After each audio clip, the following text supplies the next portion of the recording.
Hey everybody, welcome to Obscurities in Miniature. It's time for our weekly painting progress. And believe it or not, I got a bunch of stuff painted. And I'm not even going to show it to you. Mostly because my brother actually painted a ton of stuff. And I figure he's got so much here that I might as well just do a whole video on his. And that way I have a good excuse to show more off later. But I showed these guys off before. These are all various AZ models for the Iron Sultanate, for Trench Crusade, from Trench Stench, which is Westphalia's big gulp of coffee there. Trench Crusade line of models until they get around to doing more Morkborg stuff in STL files. But as you can see, mine are very Zinchian in their color scheme, which is neither here nor there. But we're going to take a different approach because, well, I knew exactly how I wanted to paint mine.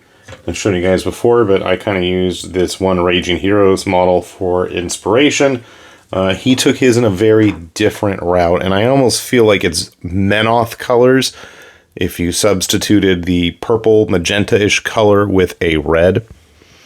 And I guess, why don't we start with some official models?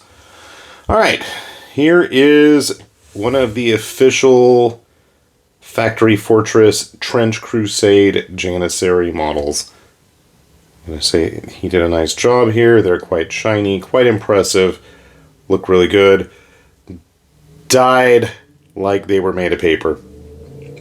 Last time we had a game on Thanksgiving and my Planet Sharks just absolutely devoured his.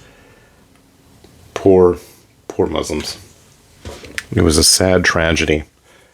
And supposedly, I believe this is one that was broken in transit and then got repaired. So good on him.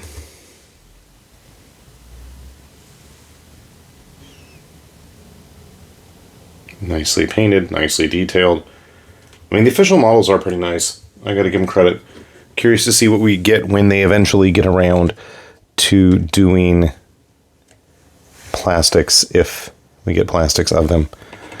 Alright, moving on, and since we've already been on a Trench Stench binge of models that I'm mentioning, that's where this model comes from. Now, I don't think everything on him is actually Trench Stench parts. I know there are some Station Forge bits in here, and I feel like it actually came with the head, maybe the arms. I don't even remember now. But I've printed so much stuff for my brother, I cannot recall what's what sometimes. Another figure.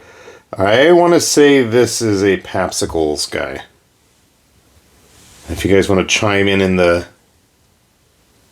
comments, I'm sure somebody will correct me if I'm wrong.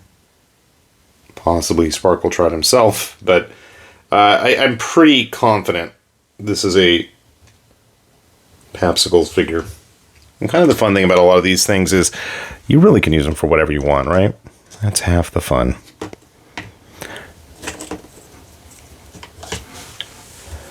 Speaking of using models for whatever we feel like, these diminutive chaps, oh god, I did a video on them, and now I've totally forgotten. But I know that they were World War I British before Trench Crusade had really become a thing.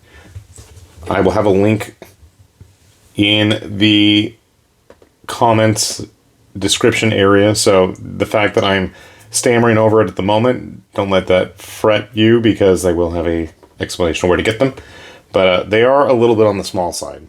So with a generic 32mm AZ compared to him, and then if you start getting into stuff like actual Trench Crusade models, you can see that, yeah, it's going to be an issue. These guys are definitely scaled more towards like actual historical figures, so just be aware of that.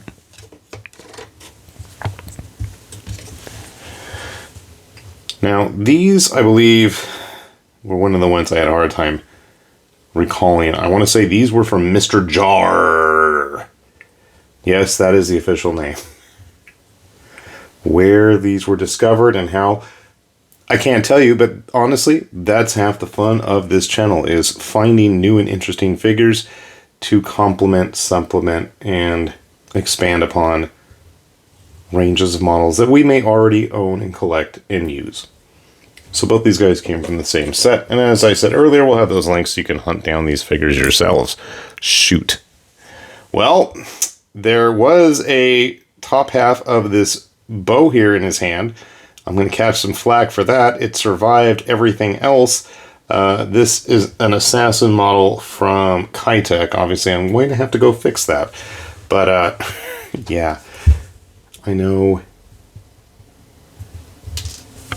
my brother had wanted to have some ranged options for his assassins. You can pretend the bow is in one piece again. I'll get that fixed, though. Yeah.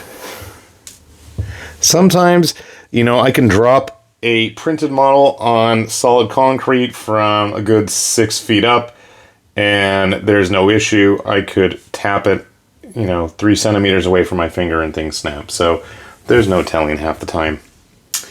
This model, I have absolutely no idea where it came from now. If anybody wants to... For some reason, my first thought was that evil one.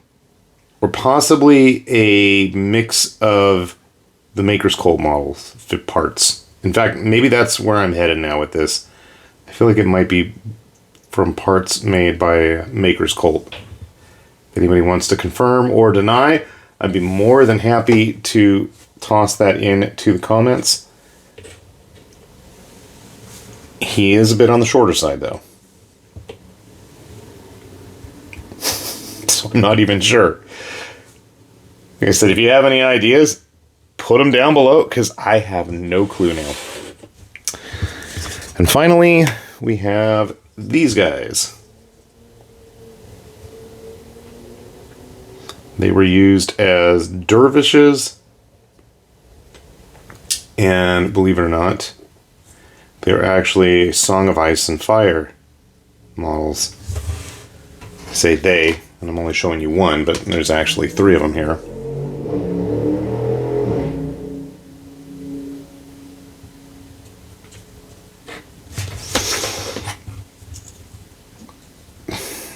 Can't remember what the faction was. It was the kind of Arabic Middle Eastern stand-in. I want to say they were like dune runners, sand runners. I mean, I know that doesn't sound right, but maybe they were called dervishes. I don't know. Again, you guys want to comment down below and let me know so I can figure out what the heck I'm talking about? It'd be greatly appreciated. But outside of the grievous injury that our assassin was inflicted upon there. And funny enough, I know that he owns, my brother that is, multiple assassin models at this point and should have multiple painted assassins. So where they are currently is anybody's guess. Now our hope is that with the end of the year soon upon us, and vacation time coming, despite the fact that I am skipping out of town, and so is he, come to think of it. We are hoping to see all these guys end up back on the table in the very near future. So if you want to see what gets added to these warbands, by all means, keep following along, and hopefully we will get them painted up soon. So yeah, like I mentioned, we'll have the links down below. You guys can hunt down these models and hopefully do a better job than we did. Yep. So with that said, this has been High Lord Tamberlane with Obscurities and Miniatures saying thanks for watching, and we will see you back here soon. Bye-bye.